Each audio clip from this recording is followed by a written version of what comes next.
Hello, women. Welcome to She Talks, a space for you to come home to your inner wisdom, or your she. I'm Sara Avant, a yoga and meditation teacher, best-selling author, and spiritual guide for women. I created this podcast because I wanted to offer Dharma talks, or wisdom teachings as they're called in the Buddhist tradition, through the distinct lens and voice of the sacred feminine. Because I believe that when a woman gets still and quiet enough to hear the voice of the divine within her, she can finally download the guidance she needs to become the most magnificent expression of herself possible, and in turn, inspire others to do the same. Throughout both the first halves of November and December, I'm offering a special series here on the podcast called Dakini's Den. In Tibetan Buddhism, dakinis are manifestations of awakening, appearing in feminine form. And Dakini's Den was the name of the monthly class and Dharma talk I gave in this year's 9-month women's spiritual practice community, the She School, and its mastermind component, the She Leadership Circle. These talks were a favorite both for me and the women in the programs, and I'm going to share several excerpts with you here over the next month. I also created this series in honor of the opening of the latest evolution of the She School. This year, it will be a 12-month program called A Year of She, and this is the 8th year that I've been leading some version of this. A Year of She is for women who want to make their spiritual practice the foundation of their life in 2019. And its mastermind level, the She Leadership Circle, is for women who want to apply their spiritual insights to their careers for more impact, creativity, and service. Early registration with special gifts and discounts closes on November 16th, and then regular registration closes on December 13th. To learn more, head to ayearofshe.com. That's ayearofshe.com. And for now, welcome to Dakini's Den.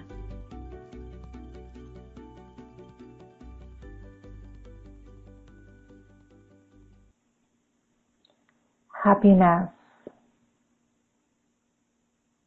Such an interesting concept, yes?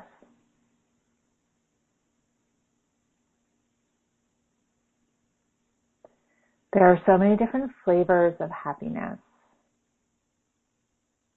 There's happiness of elation. There's happiness of ecstasy, of excitement. And there's a quieter happiness of contentment, of satisfaction, of safety, of ease.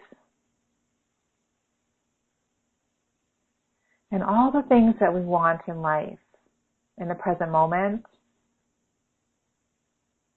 in the past, in the future, we want because we feel that we will be better when that we will feel better when we have them.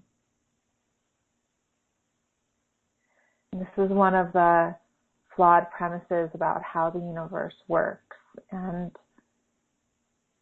the laws of the universe, the actual laws of the universe, ask us to reverse the order of our senses, to stop believing that we need to have the thing or the situation in order for us to feel a certain way, but to know that we are the generator of our experience. We are the creators of our reality. And that reality is created through vibration, through feeling. So if we want to be happy tomorrow, we have to generate our own happiness within ourselves today. Because what we're experiencing today is just a manifestation of a past vibration.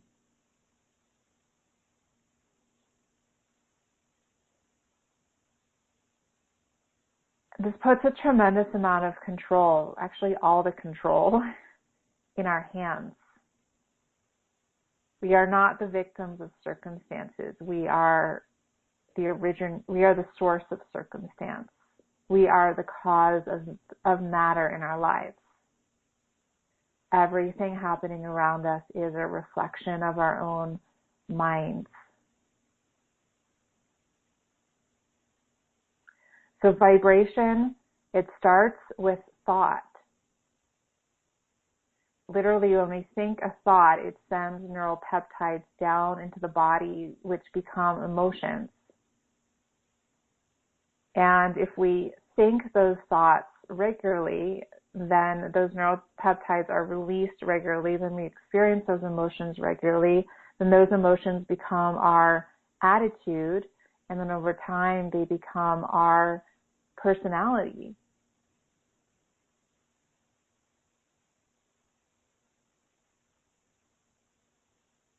So if we want to change the world around us, we need to change our personality, and to change our personality, we need to change our emotions, and to change our emotions, we need to change our thoughts.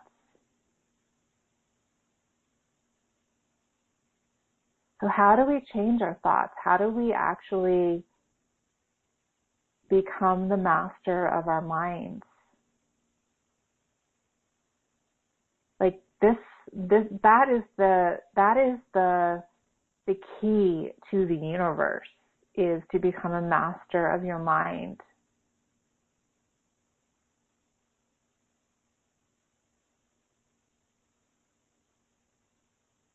Well, one of the things is by just noticing what you're thinking, becoming curious about what you're thinking, becoming an observer of your thoughts, and even walking around with a notepad or the note app on your phone open during the day and just recording, like, these are the things that I'm thinking. Becoming aware. And then taking the time, well, are these the thoughts of my, that my greatest self would think? Are these thoughts actually creating the experience that I want to have in my life? Are they allowing me to feel how I want to feel? And if not, well, what thoughts would you need to be thinking? Like, you need to literally rewrite your mental script.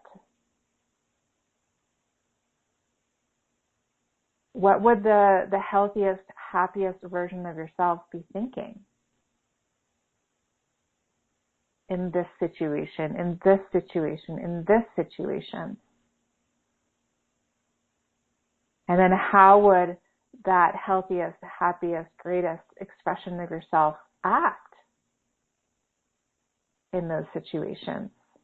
What choices would she make?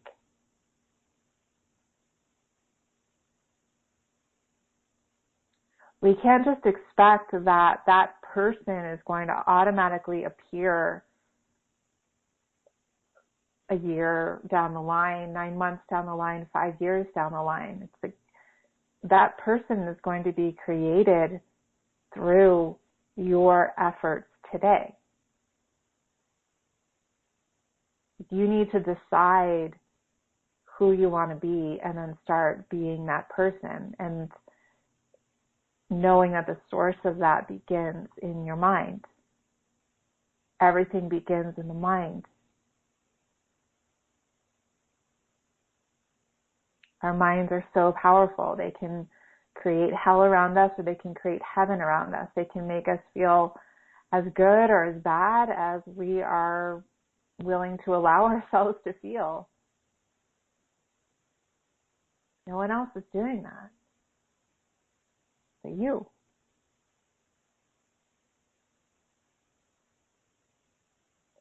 So walking around with a notebook, becoming really aware of these thoughts.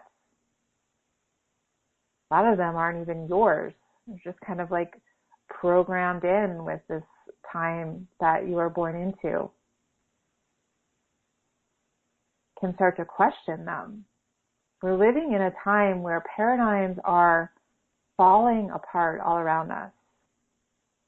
political systems, social systems, medical systems, you name it, they're falling apart. And that can be scary, it can be chaotic. And it's also a time of a lot of excitement and opportunity, because chaos and destruction is a natural part of the creative cycle.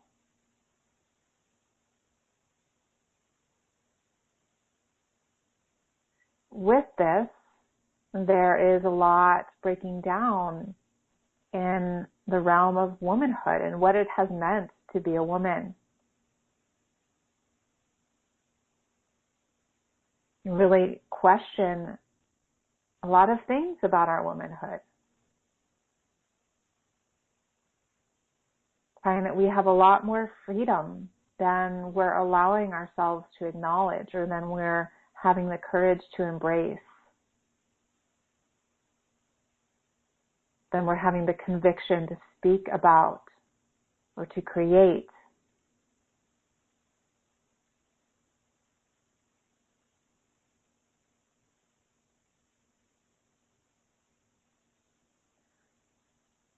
So it serves us well to take time every day to step back from this automatic script that we're living in, that you didn't deliberately sit down and write, like, this is my magnus opus, this is my masterpiece. No, it's just robotic.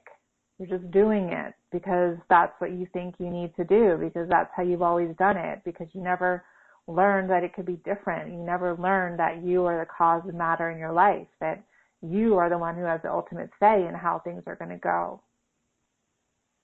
And the only thing that's holding you back is your own beliefs, and beliefs are simply thoughts that we keep thinking.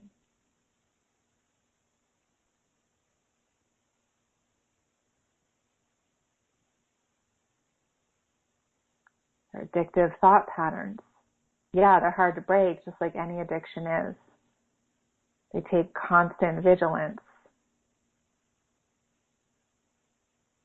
When that thought comes up to say, change, change, I'm not thinking that thought anymore, this is the new thought.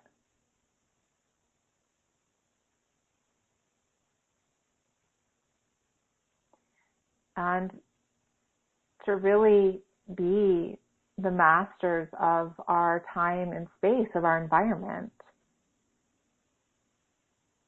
So if we're waking up and then just filling ourselves with other people's voices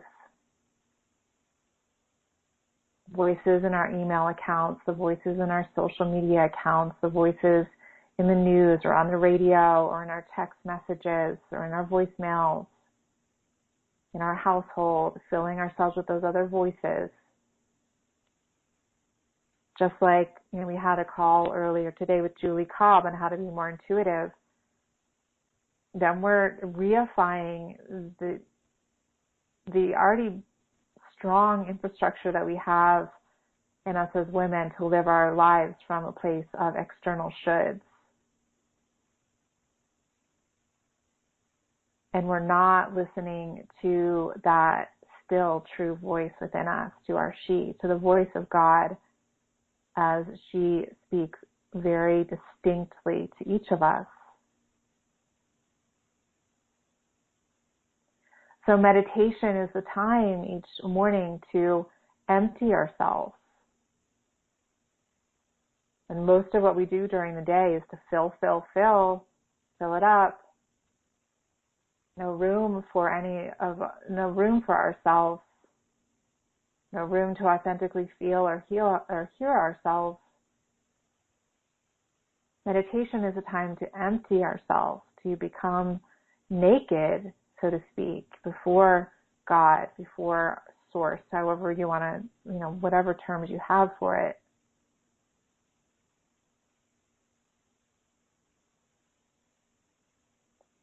And it's through that emptying that we can start to tune into the frequency of who we truly are. And it's through that emptying that we can start to pick up impulses. intuitive impulses like, I think I need to contact that person, or I feel like I need to go to this place and I don't even know why. We start to get guidance that comes from inside of us. We start to actually think original thoughts. Thoughts that are generative, thoughts that are directive, thoughts that are very specific to us, that changes our actions, that changes the choices that we make, and that therefore changes the outcomes in our lives.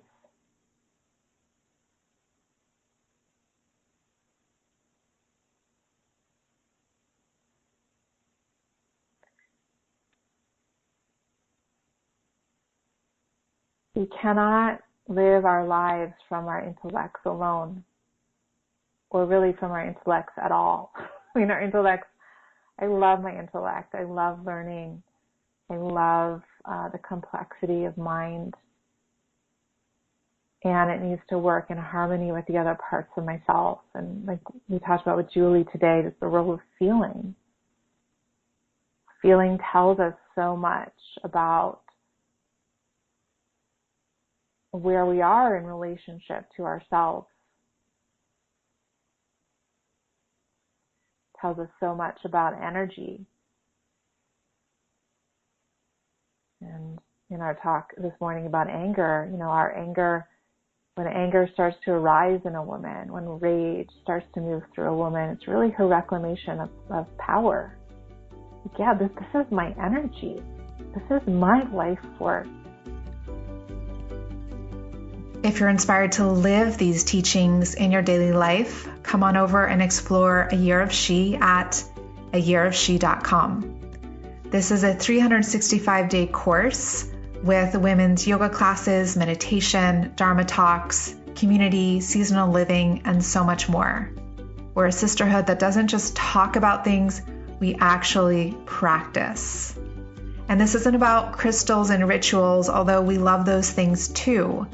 But it's about genuinely working with your own energy, because the real power isn't in things outside of you, however wonderful those things are.